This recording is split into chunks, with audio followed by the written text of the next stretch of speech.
नमस्कार दोस्तों, देखिए आज मैं आपको इंग्लिश ग्रामर पढ़ाने जा रहा हूँ। इंग्लिश ग्रामर में देखिए एक चीज का ध्यान दीजिएगा, बहुत वास्ट है। और इंग्लिश ग्रामर में सबसे मेन चीज क्या होता है जानते हो? इंग्लिश ग्रामर में सबसे मेन चीज होता है tense, active voice, passive voice, direct, indirect. ध्यान देना, जिसको टेंस मालूम होगा वो एक्टिव एंड पैसिव वॉइस कर लेगा। जैसे ही ईट्स अ मैंगो। अब देखिए ये जो है ना, ये क्या है जानते हो? ये है सब्जेक्ट।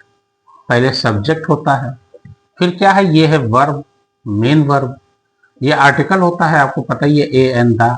और ये ऑब्जेक्ट होता है। लेकिन जब ऐसी वॉइस बनाते हैं, देखिए प्रेजेंट इंडेफिनिट कैसे पहचानोगे?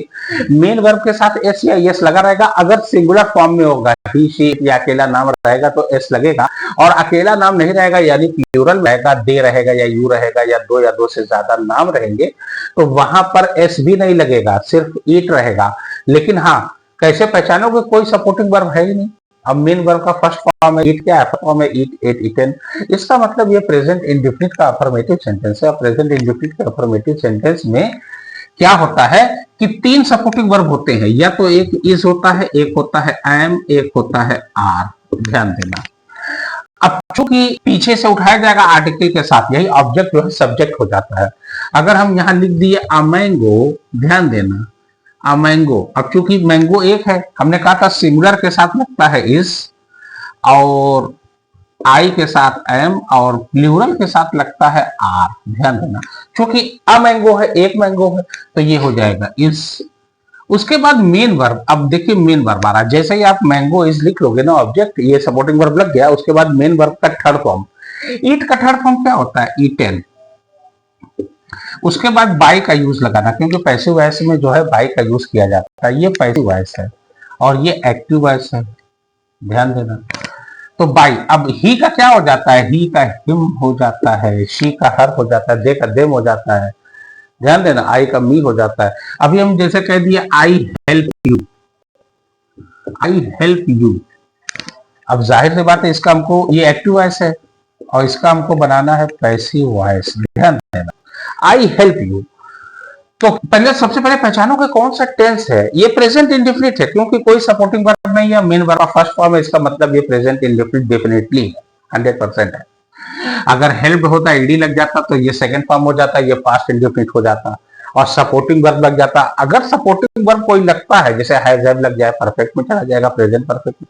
हैड लग जाएगा पास्ट परफेक्ट में। इज एम आर लग जाता तो आईएनजी लगता, प्रेजेंट कंटिन्यूअस होता। ध्यान देना, ये मैं बता रहा हूं ख्याल। अभी आप यही समझिए, आई हेल्प यू, ये क्या है? ये है प्रेजेंट इंडेफिनिट। और प्रेजेंट इंडेफिनिट है चूंकि, और प्रेजेंट इंडेफिनिट में हमने कहा था तीन सपोर्टिंग वर्ब लगते हैं, इज एम आर में से कोई एक लगेगा। अब पीछे से उठाया जाएगा, यानी यही जो है ऑब्जेक्ट सब्जेक्ट हो जाएगा, यू लगा देना। अब चूंकि यू जो है सेकंड पर्सन ऑफ प्रोनाउन है, और सेकंड पर्सन ऑफ प्रोनाउन में जो है प्लूरल वाला लगेगा सपोर्टिंग वर्ब, यानी आर लगेगा, यू आर। और हेल्प का थर्ड फॉर्म क्या होता है? हेल्प। सेकंड फॉर्म भी हेल्प होता है, थर्ड फॉर्म भी हेल्प होता है। बहुत से ऐसे होते हैं जैसे play, played, played, walk, walked, walked. You are help.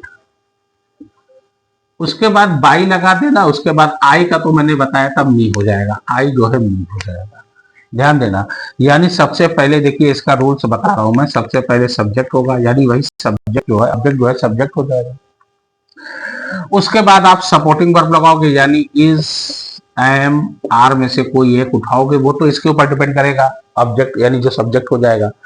Singular में तो इज लगाना, प्लूरल में है तो आर लगाना, और आई के साथ तो एम लगता ही है, सीधी सी बात है, ठीक है ना? अच्छा, उसके बाद third form of main verb, third form of main verb, ये लगाना। उसके बाद प्लस का साइन मैं आगे नहीं यहां लिख दे रहा हूं। उसके बाद बाय का यूज करना। उसके बाद यही सब्जेक्ट क्या हो जाता है? ऑब्जेक्ट हो जाता है, यहां लगा देना ऑब्जेक्ट। ये है इसका प्रेजेंट इंडेफिनिट। ध्यान देना। सपोज दैट मैंने कह दिया माय मदर कुक्स डिलीशियस फूड। अब देखिए, अब चूंकि यहाँ पे एडजेक्टिव भी आ गया। एडजेक्टिव क्या कहता है? An adjective is a word which qualifies noun और प्रोनाउन। जो संज्ञा और सर्वनाम की विशेषता बताए वो एडजेक्टिव है। जैसे टॉल, शॉर्ट, क्यों भाई, इंटेलिजेंट, ब्यूटीफुल, ये सब क्या है? प्रीटी, ब्रेव, ये सब क्या है? ये सब एडजेक्टिव है। तो अब डिलीशियस, ये सब एडजेक्टिव है। स्वादिष्ट, यानी तारीफ किया, खासियत बताया, चाहे अच्छी चाहे बुरी, वो एडजेक्टिव है। अब जैसे मैंने कह दिया माई मदर कुक्स डिलीशियस फूड, मेरी माँ स्वादिष्ट खाना बनाती है, डिलीशियस फूड, ये आपका है। आपने कहा था पीछे से उठाओगे, पहले फूड लिखोगे। पहले तो पहचान लेना कौन सा टेंस है। जाहिर सी बात है ये प्रेजेंट इंडेफिनिट है, एस या एस लगा है, कोई सपोर्टिंग वर्ब नहीं है, मेन वर्ब का फर्स्ट ही फॉर्म है, एस लगे या काम खत्म, ना लगे तो भी अगर कोई सपोर्टिंग वर्ब नहीं है और सेकंड फॉर्म थर्ड फॉर्म में नहीं है तो वो प्रेजेंट इंडेफिनिट ही माना जाएगा। सुन लो गौर से, फर्स्ट फॉर्म लगा होना चाहिए, एस या एस लगा हो, अगर सिंगुलर में है तो एस या एस लगा होना चाहिए, प्लूरल है तो वो भी नहीं लगा रहेगा, लेकिन कोई सपोर्टिंग वर्ब नहीं होगा और सेकंड और थर्ड फॉर्म में जाएगा नहीं, खारिज जाएगा। प्रेजेंट इंडेफिनिट की बात कर रहा हूं मैं। फूड, अब चूंकि फूड एक भोजन होता है, इस अब मेन वर्ब का थर्ड फॉर्म क्या हो जाएगा, cooked, cooked, food is cooked by.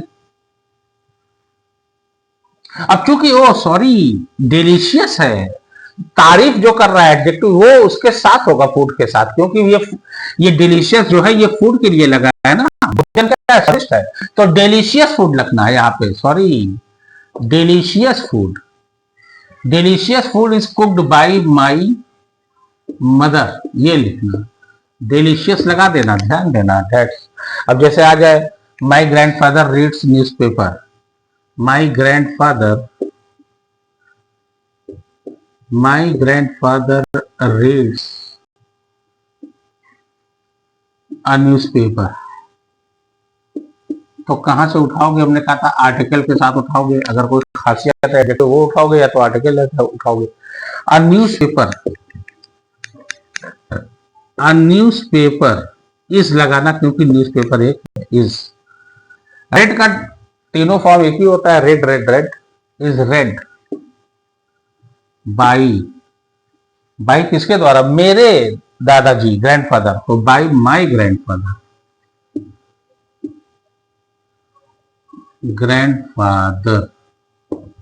बस। अभी जैसे कह दें आई प्ले फुटबॉल,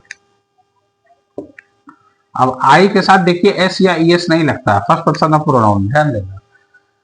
आई के साथ, इसका मतलब जब एस या एस नहीं है तो प्लूरल वाला आएगा, बस ये से समझ लो, प्लूरल वाला जो है सपोर्टिंग वर्ब लगेगा। तो फुटबॉल, अब चूंकि अब यहाँ पे चूंकि फुटबॉल एक खेल होता है तो सिंगुलर ही लगेगा अगर, लेकिन आई के साथ जो है एस या एस नहीं लगता मेन वर्ब के साथ, इस पे ध्यान देना। फुटबॉल, अभी तो खैर क्योंकि सारा कुछ डिपेंड करता है, ये यही सब्जेक्ट हो जाता है object. Football is played, play का थर्ड फॉर्म क्या होता है, प्लेड बाई, आई का क्या होता है, मी, आई का मी हो जाता है, दैट्स इट, ये होता है। अब आगे देखिए, जैसे मान लीजिए आ गया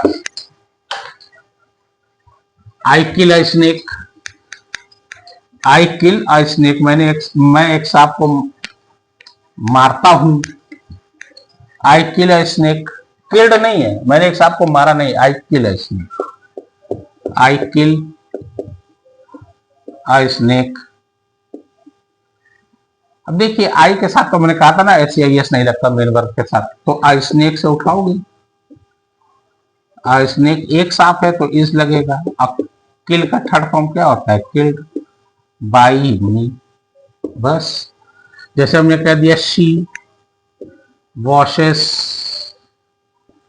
द क्लोथ्स, अब क्लोथ्स आ गया, ढेर सारे कपड़े हैं, हमने कहा था आर्टिकल के साथ उठाओगे पैसिव वॉइस बनाते समय, जब इसका पैसिव वॉइस बनाओगे तो हो जाएगा द क्लोथ्स।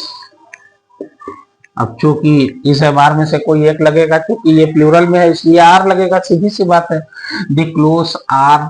वॉश का थर्ड फॉर्म क्या होता है, वॉश्ड बाई, शी है तो शी का हमने कहा था कि हर हो जाएगा, शी का क्या हो जाएगा, हर हो जाएगा, सीधी सी बात है।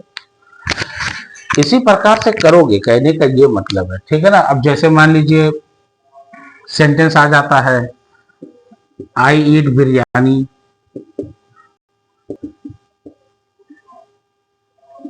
तो क्या हो जाएगा, बिरयानी इज, क्योंकि इस क्यों लगेगा, क्योंकि ये प्रेजेंट इंडेफिनिट है, कोई सपोर्टिव वर्ब नहीं है, मेन वर्ब का फर्स्ट फॉर्म है।